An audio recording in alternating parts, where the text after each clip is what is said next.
Well, I was pleasantly surprised with my buddy here. Walked right in here. And, well, we were actually talking about something. This gentleman had a post on Instagram, and it really hit home. EPA deal, and kind of a major blow, or at least an attempt to try and curb anything motorsports related, or anything like that. And honestly, the perfect guy to walk through the door here. So like-minded individual, love this guy, and he's got a ton of information on this. I've been kind of compiling some stuff, and you're going to be leaving in like 30 minutes, so I was kind of forced my hand here. I fly out today, but guys, get on the SEMA website and you guys can find out all the information on the RPM Act and what it is.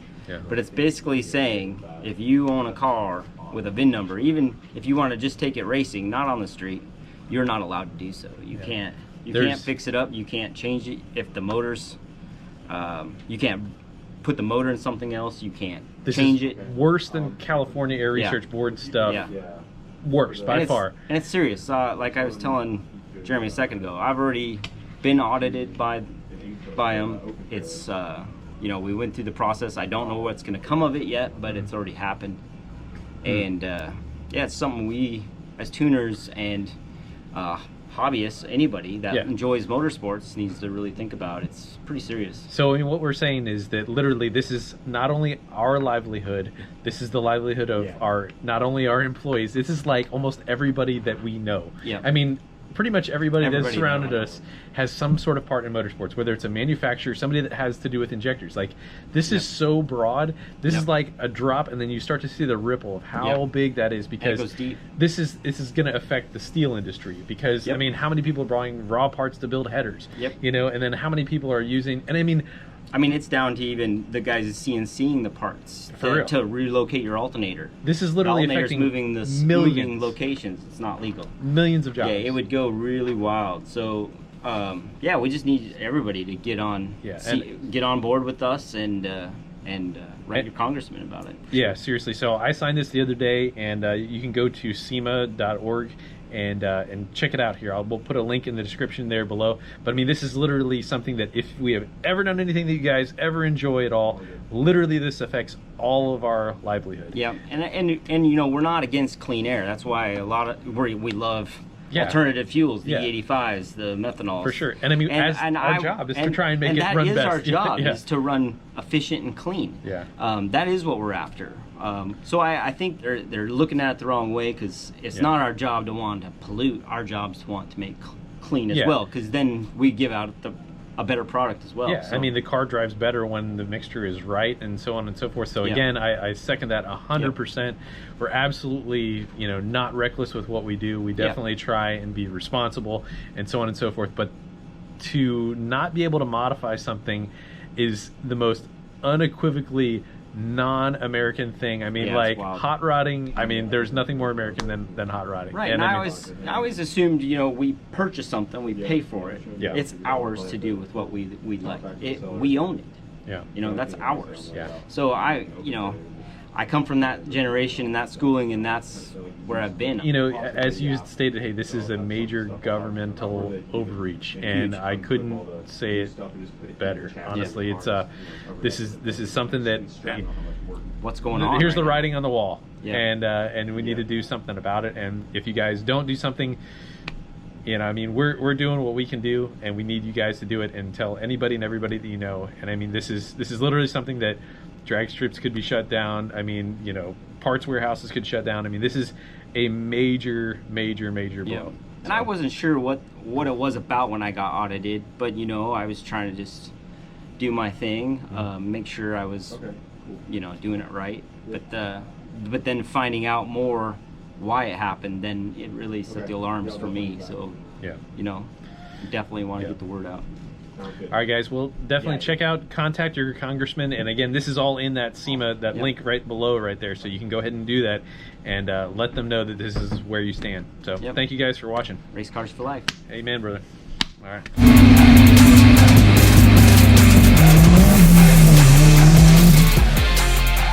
Think about what we just did. That's crazy, dog. Crazy.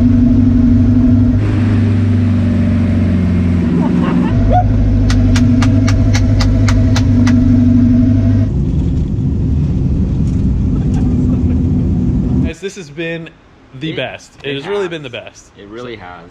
I mean, it takes something like this, but it's really, you know, a project like this, it makes, you know, we build each other up. It makes men better. Yeah, man. You know, men making men better. It's awesome. Yeah, absolutely. It's really cool. Well, it's really cool. God bless you guys. This has been the best. So we'll see you next episode. 4 or 5 miles an hour, is that outlandish? Oh, easily. No, 4 or 5 easily. And I mean, probably that's the biggest head and thing, shoulders above anything else. You know, these cars, they used to be a good 60-foot number would be like, you know, 0.8 or something. Well, it for sure picked up a couple of hundredths in 60 feet.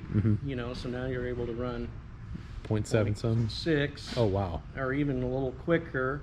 In the 330 time, a good one used to be 226 or something. Now you can run, when it's really good, 2.20. So in 300 feet, you've picked up 600ths on what you had with the old header. Wow. And that just carries, you know, incrementally down the track.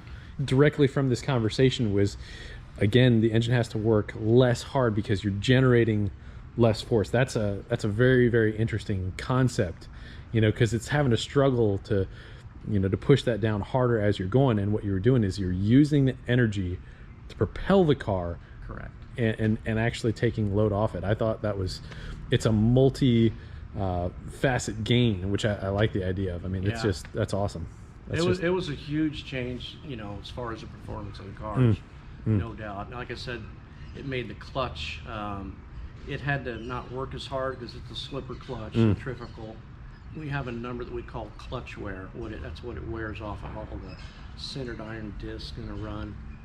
So you got that down to a science too? that number went way down because wow. there's not the weight and the load, and that's incredible. And that's an easy change. You know, that's adjustable for us, but it made us have to change several things. Oh wow. And it took a while to get, because they were almost undrivable, honestly. Yeah.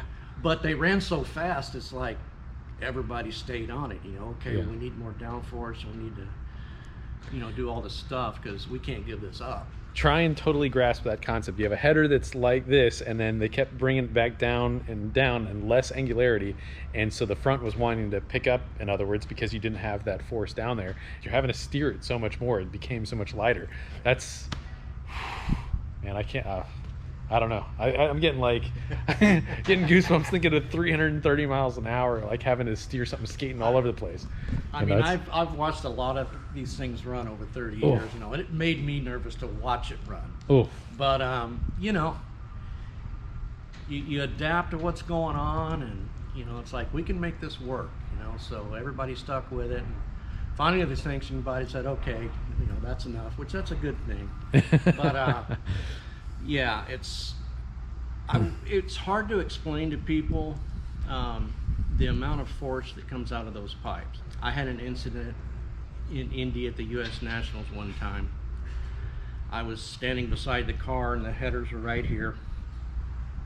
We went to set the body down. It blipped the throttle, and I mean, like, it opened it about a 1/4 of an inch. Centrifugal clutch. Yeah, the driver's got the brake yarded, but it's not going to hold that thing back. Anyway, long story short, the car lurched forward, and when the headers went by me, it literally blew my pants off. Oh. And I got burns on my leg, and I'm talking just a blip of it just kind of going by you know. So I laugh about that now. That must have been embarrassing. I mean, there's so much pressure there. It had my feet, I had my hands on the hood, and both feet were straight out like this. Oh my gosh. So that's how I relate to how much pressure's coming out of there, because there's no real way to measure it. But yeah, you take that and you know, you make it work to your advantage, you know. And I don't know, I wish I'd have thought of it, you know, but it's like, I'm glad somebody did. Heck, man, you're part of it. It's more fun for all of us. Yeah, you're part of it, man. Definitely adapted and overcame. I mean, that to me is so cool, because I'm all about efficiencies. It was there right in front of you, and it's like I'm sure that there'll be years down the road. Yeah, and you know how it goes. Just make a slightest little adjustment. You're like, wow, I never thought that it could do something like that. It's amazing. Yep. But yeah, I've had that conversation with Garrett on that. I definitely wanted to see him turn that thing back a little bit. It would not do anything but help. Yeah. It may only be just a little bit. Yep. So Dickie and I have had a couple different conversations through the years and how things have been changed, I mean, with safety and so on and so forth. And what I find so incredibly impressive is that they've gone faster with less. And you've gone to the 1,000 foot, what you guys used to do at, you know, the quarter mile. I mean, things have gotten more and more geared towards safety, but you guys have been able to manage to be able to eke out little bits of improvements, and it's getting harder day by day. It is getting harder and harder, but you know, when you attack something, it's like there's always something you can look at and make it better, you know, and that goes along with anything on the car, whether it be something aero or something in a camshaft cylinder head design. You know, a lot of those things we are limited by, that we can't change, and that's because they're wanting to keep the speed down, and they need to, you know, they're going 330 miles an hour, but we always look at whatever it may be to try and eke out anything, you know. So it's just like you said, it's harder. So I mean, now it's and I mean that's one of those things that keeps you up at night. You know, how can we got this problem? How can we fix this? Or you know, how can we get a little edge? I mean, it's all about that competitive edge. I mean, you were just telling me a second ago that your camshafts are actually smaller. I didn't realize that. I kept thinking, you know, 500 cubic inches, big block, whatever, it's going to be big. Guess not. So you have flex within your camshaft, and that's something that that's out of my world, man. Yeah, I mean, we know it's there, and if we could change it, we would, you know, but there's certain dimensions that we're limited to as far as where the camshaft is in the block. You know, that has to remain constant. The core diameter of the camshaft has to remain constant, and that's just, you know, we work around it. You know, there's always things you look at like that, and you just take what you can get on whatever it is, you know. And it's like anything else. You don't know what it's going to do until you do something, go out and try it. You know? Most of the time, it seems like when you go out and try something, you'll take a couple steps back, but in the end, it'll be better, you know. And then sometimes nothing works at all. Yeah, so I've been down both of those. You know, you never know, but you know, honestly, aside from what we do in the parts and pieces, really the biggest part of what we do is, you know, the 9 guys that we're able to have that have to, I can't tell you how important it is to maintain and service that thing. And you know, out of everything, and it's kind of hidden behind the scenes a lot of time, but man, without those guys, it's like, you know, it'd be really tough to do. And with more live TV now, we're really, you know, they'll turn the car around from the time we run to the time we're pulling out for the next run will sometimes be 45 minutes. That's mine. In that 45 minutes, you're getting from the top end of the track back to the pit, engine and clutch come out, tires get changed, clutch goes back in, pistons, rods, new head, supercharger, and back up. So that's the labor. And I mean, I used to do it, but it wasn't, you know, we had 90 minutes between rounds, and we had 4 guys, not 9, you know, but. And at the same time, you've got to take all that data that you just learned, good, bad, or otherwise, boil it all down, make an adjustment. You got to make a quick call. Okay, we got to change the compression, or I need to change the timing curve a little bit, or the clutch, you know, whatever it is. You got to do that in a short amount of time. And then meanwhile, the weather is still changing a little bit, and I mean, the track could have gone. I mean, it's just, you got a crazy amount of variables that you got to deal with. I mean, that's beyond me. That's it's, you know, highest level, man. You've always had the track and the weather, and you know, nowadays you got somebody within the organization that they stay up on the starting line and monitor the racetrack. You know, and text details back or on the radio or whatever. You know, weather, we keep an eye on that. We have a spreadsheet and a tune-up program that we have that we'll plug in all the numbers and you know, altitude, humidity. I mean, heck, clouds and no clouds could be a variable too. It's huge. Yeah, I mean, and honestly, probably the most important adjustments you make before before a run is that last, like the driver's already in the car and there might be one pair of cars in front of you, because the weather will change. You may want to watch that last car in front of you. If he comes loose at 300 feet, you want to maybe slow the clutch down at that point. And that's just kind of gut calls, but I've seen you guys have to do that a number of times. Very rarely do you leave the pit and that tune-up never gets changed, and that's the truth. But that's kind of like, it's that finicky they are, Yeah, I mean, I think I do that to myself on certain other things where it's like I talk myself into a scenario where I'm like, oh, but I got all these variables going on in my head, and I'm like, but you got to consider this, and then the other part of me is like, no, you got to consider that, and just something's got to give. Well, and I'm way bad that way. I'll think, I want to move this thing whatever, 10 thousandths or whatever, which in my mind's a big move. But what's funny is I'll make a mistake and it'll be 100 thousandths the other way, and it didn't know the difference. So it's like you worry yourself over all these little details.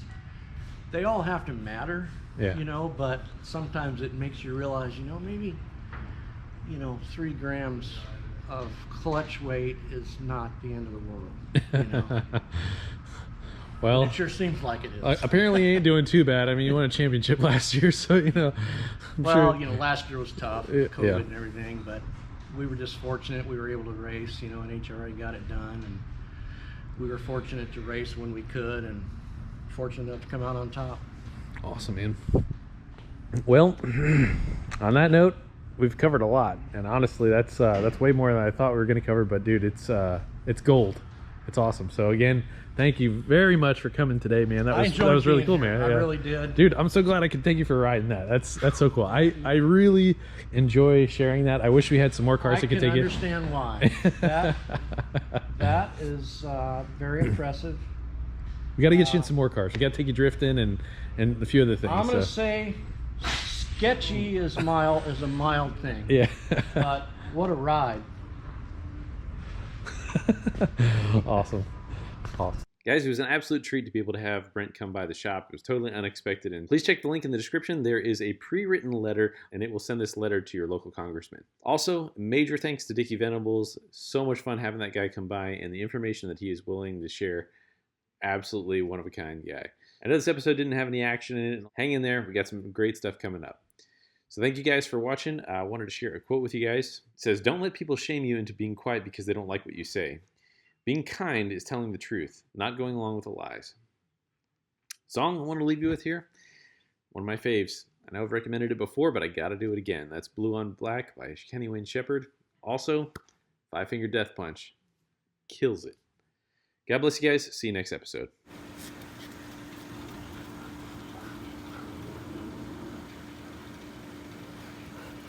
Get him. Get him.